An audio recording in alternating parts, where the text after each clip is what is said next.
Gisèle Halimi a prêté sa voix aux sans-voix. Permettez-moi de commencer par une petite anecdote. À l'âge de 10 ans, elle entame une grève de la faim afin de ne plus avoir à faire le lit de son frère. Au bout de quelques jours, ses parents finissent par céder.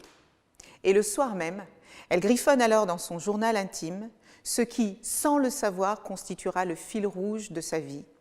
Aujourd'hui, j'ai gagné mon premier petit bout de liberté. Et 6 ans plus tard, elle s'opposera à nouveau à ses parents en refusant un mariage arrangé avec un homme de 35 ans. Ces combats d'adolescente sont en réalité le prologue des combats qu'elle mènera toute sa vie pour que toutes les femmes puissent gagner leur petit bout de liberté. Comme elle le confessait, la révolte s'est levée très tôt en elle. Combien de fois a-t-elle crié à ses parents avec sa petite voix d'enfant « c'est pas juste ». Gisèle Halimi n'a pas choisi le combat féministe. Il est venu à elle. Et il a pris vie dans ce « c'est pas juste » qu'elle ne cessera de marteler toute sa vie. Ce combat, elle a dû l'embrasser très tôt pour se sauver elle-même, pour s'extraire des carcans que sa famille voulait lui imposer, du destin tout tracé que l'on avait choisi pour elle à l'avance et sans son consentement. Sa liberté, elle l'a conquise pour servir ensuite celle des autres. Car comme elle le disait elle-même, face aux injustices de notre monde, qu'elle ressentit et éprouva très tôt, elle a toujours choisi le camp des victimes. Un jour, alors qu'elle n'était encore qu'avocate stagiaire, elle bondit vers un magistrat et lui déclare « L'injustice m'est physiquement intolérable ». Ce sentiment affleurera dans toutes ses luttes, dans toutes ses plaidoiries et dans tous ses écrits.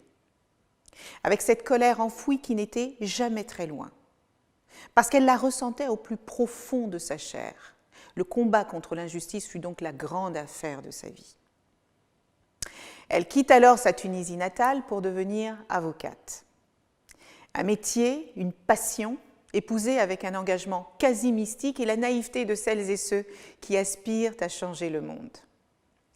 Convaincue que de l'oppression peut jaillir la libération. Une manière aussi d'être indépendante économiquement, d'échapper, comme elle le disait, à cette malédiction des femmes qui les plaçait en situation de soumission. Elle pensait d'abord à sa mère, Fritna, mariée à 15 ans et infantilisée toute sa vie par cette domination financière de l'homme sur la femme. Perpétuer les choses provoque souvent moins de heurts que de vouloir les changer. Gisèle Halimi prit très tôt le parti de bousculer l'ordre établi. Et devenir avocate, en plus de combattre les injustices, c'était aussi conquérir son indépendance. De la révolte familiale est donc née la révolte politique. Son destin s'est forgé par le refus d'une destinée choisie pour elle, et son métier fut la clé de son émancipation, le sillon vers sa liberté. C'est pour cela qu'elle s'est tant battue pour l'égalité professionnelle entre les femmes et les hommes et pour la parité en politique. Non, les femmes ne sont pas des cautions. Non, mesdames, nous ne sommes pas que des quotas. Derrière sa silhouette fine et sa voix douce se cachait une force incroyable. Derrière la robe d'avocate se dressait une liberté infinie.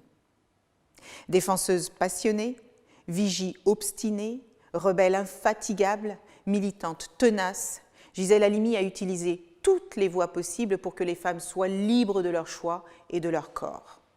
Le droit, la littérature, l'engagement politique, ces combats, cette pionnière les a menés toute sa vie avec rage et courage, avec audace et panache. Elle s'est battue sans répit. Elle a défriché les terres inconnues, détricoté les idées reçues, forcé les digues contre vents et marées, sans ciller et jusqu'à son dernier souffle. Ces combats demeurent malheureusement contemporains. Et si notre société a considérablement évolué depuis le procès de Bobigny, si les femmes ont gagné en liberté et en dignité depuis le manifeste des 343 salopes, un long chemin reste encore à parcourir. En assemblant les pièces du puzzle de nos acquis, obtenus de haute lutte ces dernières décennies, on découvre le fil conducteur des combats qui ont mené Gisèle Halimi tout au long de sa vie. Qu'il s'agisse de la question du viol, de l'IVG, des violences conjugales, de l'égalité professionnelle ainsi que de l'égalité pour les personnes LGBT+, elle fut le visage du féminisme. Un féminisme qui concevait le combat comme un devoir. Un féminisme qui tendait la main à toutes les femmes. Un féminisme qui abhorrait les préjugés, qui refusait les dictats et qui n'entrait dans aucune case. Un féminisme qui ne cherchait pas à opposer, mais à rassembler. Un féminisme qui utilisait la provocation pour faire sauter les digues et les barbelés d'une société où les femmes demeuraient trop invisibilisées. Son féminisme était une révolution tranquille, pour reprendre ses propres mots, qui voulait convaincre les hommes de la justesse de ce combat. En d'autres termes, le féminisme de Gisèle Halimi n'était ni plus ni moins qu'un humanisme. Un humanisme qu'elle a rehaussé d'une majuscule à la faveur des luttes qu'elle a menées dans les prétoires et bien au-delà, avec en ligne de mire la quête de 2 égales libertés. Gisèle Halimi nous a quittés le 28 juillet 2020. Sa vie pourrait se résumer à cette phrase en forme d'injonction de René Char, ce poète qu'elle affectionnait tant. « Ce qui vient au monde pour ne rien troubler ne mérite ni égard ni patience. » Gisèle Halimi a incontestablement troublé le monde. Et pour les pages sublimes qu'elle a écrites dans l'histoire de France à l'encre de ses luttes, des luttes qui ont fait progresser notre société, je suis, comme vous le savez, favorable à ce qu'elle entre au Panthéon. Et qu'elle rejoigne ainsi Simone Veil, Marie Curie, Germaine Tillion, Sophie Berthelot et Geneviève de Gaulle-Anthonioz. L'héritage de Gisèle Halimi nous oblige. Il nous oblige à reprendre son flambeau et à être à la hauteur. C'est l'esprit de la campagne 1000 possibles que j'ai lancée pour ce 8 mars. À travers elle, plus de 100 femmes inspirantes ont pris la plume pour s'adresser aux 1000 petites filles qui ont vu le jour en cette journée internationale des droits des femmes. Une façon de passer le relais à ces petites filles qui, demain, reprendront le flambeau pour l'égalité.